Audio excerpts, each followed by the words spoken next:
Yo, what's good guys? This is Nightwing2303 from WearTesters.com. Today we got a quick detailed look and review of these guys right here. This is the Jordan Ultra.Fly 2. These actually look a little funny online, but in person, I must say, they look pretty sweet. And it's their tech specs that I'm mostly intrigued about. So with that being said, let's go ahead and get right into it.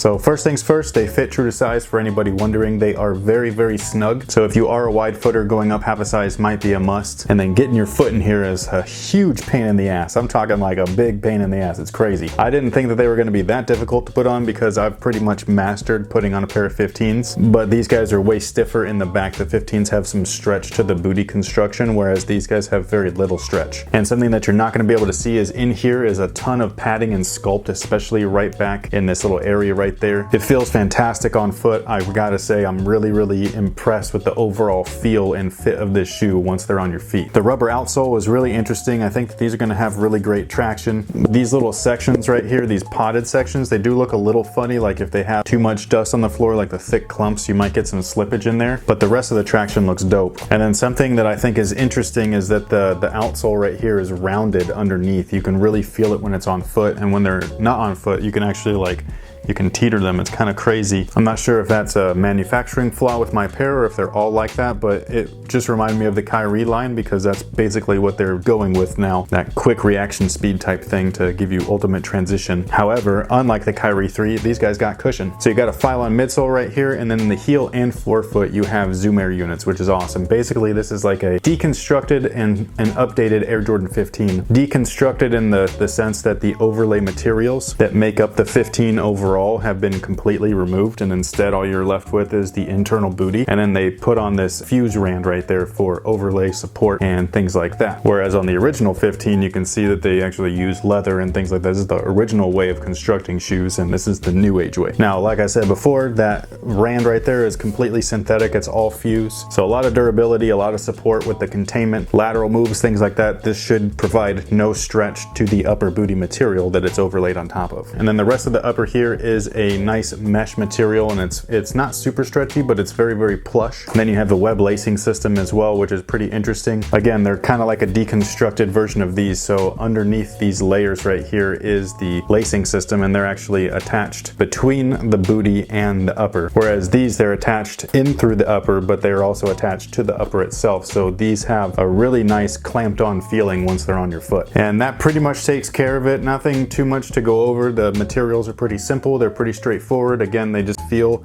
very similar to me to the Air Jordan 15. They're just slightly modified and updated, I guess you could say, with the fused materials. Same tech specs as the original 15s though. Unfortunately, the current retro 15s are missing that 4-foot zoom, but these guys have it, so that's a plus. These guys actually only retail for $125, which is pretty crazy, seeing as how the retro 15 with stripped down tack retails for $190. So if you were interested in a performance shoe that kind of looked like the old school stuff but kind of doesn't, this is going to be something along the lines of fitting that need for you. We are going to be wear testing and reviewing these too, so stay tuned in the coming weeks and we will take care of that for you. In the meantime, let me know what you guys think about the Ultra.Fly 2. Stay tuned for the upcoming performance review. I greatly appreciate you guys' support, and until next time guys, have a good one.